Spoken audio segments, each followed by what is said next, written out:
आती है कि आज का इंसान कैसा है। तो जो मैंने बाइबल में से बहुत अच्छी बातें भी जानी और मिडल भी बातें जानी, बीच की बातें भी जानी और कुछ लाभ की और धन दौलत के लालच की भी बातें जानी। तो मैं उनमें से कुछ बातें रखना चाहता हूँ कि जो आज के युग में इंसान के अंदर बसी हुई हैं, उनको मैं आपके सामने रूबरू करूँगा, दिखाऊँगा कि वचन इन लोगों के बारे में क्या कहता है कि आज का इंसान कैसा है। आज का इंसान स्वार्थी और धन लोभी होते हैं। जैसे हम दूसरा तिमोती 3 उसका 1 से लेकर 4 तक जब हम पढ़ते हैं तो वहाँ पे हमें उस आज के इंसान का कुछ कैरेक्टर और कुछ ऐसी बातें हमें दिखती हैं जो सचमुच हमें हिला देती हैं कि आज का इंसान इतना गिर चुका है, जिसमें हमें उसका कैरेक्टर के बारे में हमें दिखता है। वो बाइबल में इस प्रकार से दिखता है। वो स्वार्थी है, वो लोभी है, वो डींग मार है, अभिमानी है, निंदक है, माता पिता का आदर ना करने वाला है, आज्ञा ना मानने वाला है, वो आपवित्र है, दया रहित है, क्षमा रहित है, दोष लगाने वाला है और बहुत सारी बातें इसमें हैं। अब जब इस वचन को पढ़ेंगे दूसरा तिमोती 3 का 1 से लेकर 4 तक, तो आपको वहाँ पे दिखेंगे ये सब बातें। उनमें से चंद बातें मैं आपके सामने रखना चाहता हूँ। हम सबसे पहले देखेंगे कि परमेश्वर का वचन ऐसे लोगों के बारे में क्या कहता है। कहता है स्वार्थी मनुष्य परमेश्वर की इच्छा से नहीं बल्कि अपने लाभ को अधिक प्राथमिकता देता है। वो हमेशा इस खोज में रहता है कि मुझे लाभ कहाँ से मिले, किस जगह में जाऊं, क्या मैं करूं कि मुझे लाभ मिले, मेरे मन की हर एक इच्छा पूरी हो, मेरे पास पैसा हो कि मेरे मन की इच्छा पूरी हो। वो इस खोज में हमेशा लगा रहता है। नीति वचन 8 उसका 1 पढ़ते हैं तो लिखा है जो दूसरों से अलग हो जाता है वो अपनी ही इच्छा को पूरी करने के लिए ऐसा करता है और सब प्रकार की खरी बुद्धि से बैर करता है। मैं आपको बताना चाहता हूं कि जो लालची आदमी होता है ना, वो अलग हो जाता है। उसे दुनिया से कोई मतलब नहीं, उसे रिश्तेदारी से कोई मतलब नहीं। वो अपने ही बात को देखना चाहता है, अपने परिवार को देखना चाहता है, अपने घर को देखना चाहता है। वो ऐसा हो जाता है। स्वार्थी व्यक्ति केवल अपनी इच्छा पूरी करना चाहता है। मैंने बहुत सारे लोग देखे हैं इस दुनिया में, बहुत सारे लोग देखे हैं। बाइबल का वचन सिखाता है, जब हम पुराने नियम में पढ़ते हैं, नए नियम में भी पढ़ते हैं, तो परमेश्वर का वचन सिखाता है कि अपने पड़ोसी से अपने सम्मान प्रेम कर। इस दुनिया में बहुत धनवान लोग हैं, इस दुनिया में बहुत अमीर लोग हैं, लेकिन उनके बगल में अगर एक पड़ोसी है, उनके बगल में एक विधवा है, उनको उनकी सुधि नहीं है, वो उनके बारे में बिल्कुल नहीं जानते हैं। वो गरीब आदमी कितना परेशानी में होकर गुजर रहा है, उनको कोई उनसे मतलब नहीं है। भले कि अपने आप में, भले कि अपने स्वार्थ के लिए, भले अपनी बीमारी के लिए, भले अपने घर के लिए लाखों रुपए लगा दें, लेकिन वो दूसरों के लिए 1 रुपया खर्चा करने में उनको हड़बड़ाहट हो जाती है। क्या सिखाती है बाइबल? बाइबल कहती है, परमेश्वर का वचन कहता है, सिखाता है, love your neighbour as yourself. अपने पड़ोसी से अपने सम्मान प्यार कर। तो कहाँ है प्यार? जो लोभी आदमी होता है, जो स्वार्थी होता है, उसके अंदर परमेश्वर का प्यार नहीं होता। लोभी लोगों के बारे में बाइबल क्या कहती है?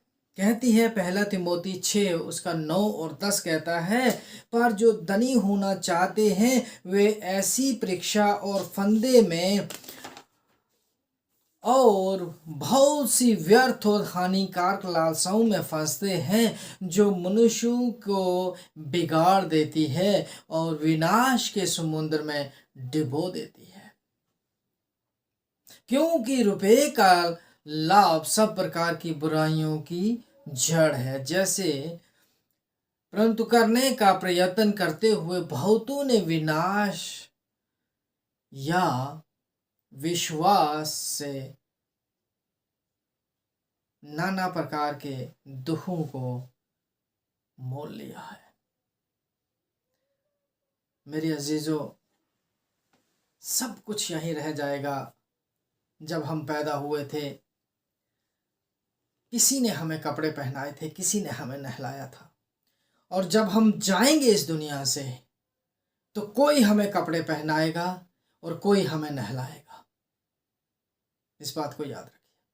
साथ कुछ नहीं जाएगा, साथ सिर्फ हमारा अच्छाई और बुराई जाएगी। साथ सिर्फ हमारे साथ जाएगा जो हमने परमेश्वर का नाम लिया है। साथ हमारे वही जाएगा जो हमने प्रभु का धन्यवाद किया है। साथ हमारे वही जाएगा जो हमने परमेश्वर की आराधना स्तुति भजन गाए हैं, वही जाएगा साथ में। एक दूसरे से ईर्ष्या करना, एक दूसरे से प्रेम मोहब्बत ना रखना, वो हमारे कामों में गिना जाएगा। उसका हिसाब होगा, उसका लेखा देना होगा, क्योंकि हमें चौकस रहना बाइबल सिखाती है, हमें होशियार होना बाइबल सिखाती है।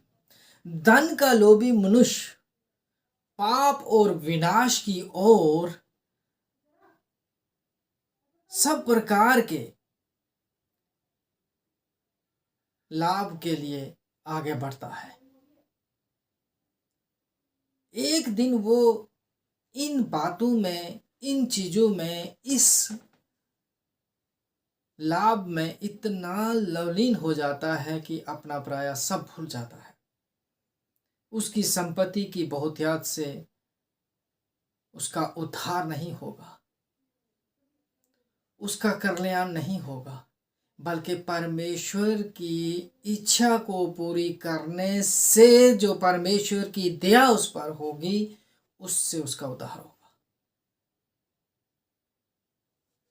क्योंकि सच्चा जीवन जो है शांति, आशीष, आनंद और हर रोज का हमें खुशियों का भंडार परमेश्वर से मिलता है। जब हम बाइबल को पढ़ते हैं, जब हम बाइबल से पूछते हैं, बाइबल से हम बातचीत करते हैं, बाइबल से हम कहते हैं, तो परमेश्वर हमें सिखाते हैं। वही सबसे बड़ा भंडार है, वही हमें हर प्रकार के लाभ से बचाने वाली चीज है। दूसरी बात हम देखते हैं, लूका 12 उसका 15 कहता है, और उसने उनसे कहा, चौकस रहो और हर प्रकार के लोभ से अपने आप को बचाए रखो, क्योंकि किसी का जीवन उसकी संपत्ति की बहुतायत से नहीं आता। कितना जबरदस्त बोला यहाँ परमेश्वर ने, कितना जबरदस्त कहा है सच्चा जीवन परमेश्वर से मिलता है और पवित्र आत्मा उसकी गाइड होती है। हमें पवित्र आत्मा के ढरबाई में जीना बहुत जरूरी है, हमें पवित्र आत्मा के साथ चलना बहुत जरूरी है। तब जाकर हम इस लाभ से, इस लोभ से, इस लालच से हम बच सकते हैं। लिखा है, परमेश्वर कहता है, मैं कभी ना तुझे छोड़ूंगा और कभी ना तुझे त्यागूंगा। इब्रानियों 13:5 में लिखा हुआ है। कहता है तुम्हारा लोभ सिर्फ परमेश्वर को पाना ही होना चाहिए, क्योंकि परमेश्वर पूरे जग को अपनी मुट्ठी भर खिलाता है। और क्या तुम्हें नहीं खिलाएगा? फिर तुम इतने स्वार्थी क्यों हो, इतने लालची क्यों हो? अरे चिड़ियों की ओर देखो, वो तो न कमाती हैं, ना वो परिश्रम करती हैं, ना कहीं वो मांगने जाती हैं, लेकिन परमेश्वर फिर भी उनको खिलाता है। सोचिए जरा, वचन के अंदर लिखा है कि एक बाप से बेटा मांगता है, बाप मुझे चाहिए, पिताजी मुझे चाहिए, पिताजी मुझे खाना है, पिताजी मुझे खाना है, और पिता उसे टालता रहता है, टालता रहता है, टालता रहता है, कहता है कल लाएंगे, कल लाएंगे, कल लाएंगे, लेकिन एक दिन ऐसा आता है पिता उसे ला के देता है।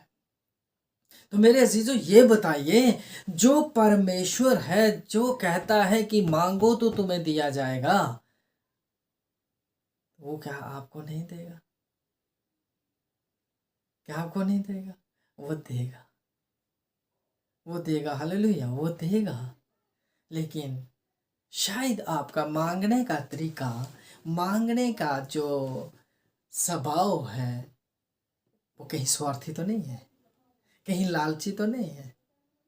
अगर वो लालची है तो मेरे दोस्तों नहीं मिलेगा, अगर वो स्वार्थी है तो दोस्तों नहीं मिलेगा, क्योंकि परमेश्वर इन चीज़ों से घृणा करता है। परमेश्वर कहता है मेरी इच्छा को पूरी करो, मैं अपरंपार आशीषों की वर्षा करूंगा। मलाकी की किताब में लिखा गया है। क्या हम ऐसा करते हैं? नहीं करते, नहीं करते हैं। वचन कहता है कि अगर तुम्हारे आस पास में कोई ऐसा है जिसको पहनने के लिए कपड़ा नहीं है, खाने के लिए भोजन नहीं है, उसको दो। मैंने तुम्हें दिया है, तुम उसको दो। आपको एक एग्जाम्पल मैंने बाइबल से ही आपको बताना चाहता हूँ। प्रभु के पास एक व्यक्ति आया और कहता है, प्रभु जी मैं अनंत जीवन पाने के लिए क्या करूँ? तो परमेश्वर कहते हैं, प्रभु यीशु मसीह जी कहते हैं कि आप जाओ, अपना जितना भी प्रॉपर्टी है उसे बेचकर कंगालों में बांट दो, गरीबों में बांट दो, और मेरे पीछे हो लो। तो रिजल्ट आपके सामने ही है, क्या हुआ? वो चला गया और प्रभु के पास नहीं आया, क्योंकि उसके अंदर एक बात आ गई कि मैंने इतनी मेहनत करके इस प्रॉपर्टी को बनाया है, कमाया है, और एक झटके में इसने कहा कि जाके कंगालों में बेच दो। लेकिन उसको ये पता नहीं था कि जो प्रॉपर्टी हमें परमेश्वर जो स्वर्ग में बनाने के लिए गए हैं, जो परमेश्वर प्रभु यीशु मसीह स्वर्ग में बनाने के लिए गए हैं, वो अद्भुत है, वो यूनिक है। हम उस बात को नहीं समझते, हमें इस बात को समझना बहुत ज़रूरी है। फिर कहता है, लिखा है आगे, तो क्या आपको नहीं खिलाएगा? खिलाएगा, जरूर खिलाएगा। जो तुम्हारे पास है उसी में संतोष करो, आनंद मनाओ, आपके जीवन में संतोष ही संतोष होगा, और सबसे बड़ा धन यही है, सबसे बड़ी शांति यही है, सबसे बड़ा आनंद यही है कि हमें परमेश्वर को ढूंढना है। जो परमेश्वर ने हमें दिया है उसमें आनंदित रहना है, उसमें खुश रहना है। बताना चाहता हूं मैं, स्वार्थ होता है आत्मिक पतन। जब हम स्वार्थी हो जाते हैं, जब हम लालची हो जाते हैं, तो परमेश्वर से जुदा हो जाते हैं। धन का लोभ, पाप और विनाश की ओर बढ़ना, क्योंकि हम पाप में, धन कमाने में हम लग जाते हैं, और धन कमाते कमाते हम बेहोश हो जाते हैं, थक जाते हैं। हमारे पास समय नहीं होता कि हम परमेश्वर को एक बार भी धन्यवाद करें, क्योंकि हमारा शरीर इतना थक गया होता है कि हम परमेश्वर को धन्यवाद नहीं कर सकते, हम परमेश्वर का शुक्रिया नहीं कर सकते, क्योंकि शरीर मर गया होता है आधा। क्योंकि धन कमाते कमाते कमाते हमारा शरीर थक गया होता है। तो हम जितना लालच करते हैं उतना हम विनाश की ओर बढ़ते हैं। जितना हम लालच करते हैं, लोभ करते हैं, उतना हम पाप की ओर बढ़ते हैं। क्योंकि पैसा जो है हर बुराई की जड़ है। घमंड उत्पन्न करता है, स्वार्थीनेस उत्पन्न करता है, प्रेम मोहब्बत को ख़त्म कर देता है, अपनापन को ख़त्म कर देता है, मेल जोल को ख़त्म कर देता है। जुबान बदल जाती है, आवाज़ बदल जाती है, व्यवहार बदल जाता है। उसके अंदर आ जाता है, हाँ मैं तुझे जानता हूँ तो कैसा है, मैं तुझे बचपन से जानता हूँ तो क्या था। उसकी पूरी हिस्ट्री बता देता है। मैं जानता हूँ तू तेरे मम्मी पापा कैसे थे, वो पूरी हिस्ट्री बता देता है। क्योंकि वो नहीं बोलता है, उसके अंदर जो धन है, उसके अंदर जो पैसा है, वो बोलता है। उसकी आवाज़ बदल जाती है, तो वो क्या है, पाप की ओर बढ़ता है। फिर लिखा है संतोष और प्रेम में बने रहो, यानी कि आशीष और जीवन में बने रहेंगे। प्रभु यीशु मसीह किस चीज़ का घाटा था जो इस दुनिया में आया? वो कुछ भी कर सकता था, वो परमेश्वर था, उस जग का मालिक था, लेकिन वो स्वर्ग छोड़कर इस दुनिया में आया। किस लिए? हमें बचाने के लिए, हम पापियों को बचाने के लिए, हम स्वार्थियों को एक परमेश्वर की ओर बढ़ाने के लिए, हम लालचियों को लालच से बाहर निकालने के लिए आया। प्रभु का धन्यवाद करते हैं, प्रभु की महिमा करते हैं। मेरे अजीजों, हमें लालची नहीं बनना है, हमें धन दौलत का लोभी नहीं बनना है। हमें परमेश्वर के साथ चलना है, परमेश्वर के वचनों में चलना है, जो कुछ परमेश्वर ने दिया है उसमें संतुष्टि करनी है। प्रभु आपको इन्हीं वचनों के द्वारा आशीष करे। आइए हम छोटी सी प्रार्थना करेंगे। महान जीवते परमेश्वर, तेरा धन्यवाद करता हूँ, तेरी तारीफ करता हूँ इस सुंदर वचन के लिए। प्यारे प्रभु जी, जो हमारे पास है हमें उसमें संतुष्ट होना सिखा, ताकि हम उसमें संतुष्ट रहें और हमारे हाव भाव को, हमारी बातचीत को, हमारे उठने बैठने को प्रभु जी घमंड में ना होने देना, घमंडी ना होने देना। हमारी ज़ुबान को मेरे प्रभु जी मीठा और मुलायम रखना, ताकि प्यारे पिता परमेश्वर हमसे जो कोई भी बातचीत करे तो उसमें ये महसूस होने पाए कि कितना मीठा बोलते हैं, कितनी अच्छी ज़ुबान है। प्यारे पिता परमेश्वर, मैं तहे दिल से तेरा शुक्र करता हूँ और तेरी हमदो सना करता हूँ।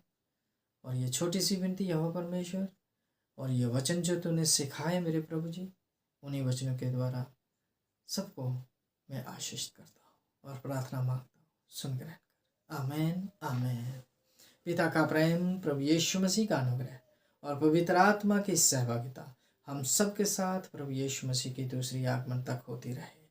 आमेन आमेन। सबको जय मसीह की।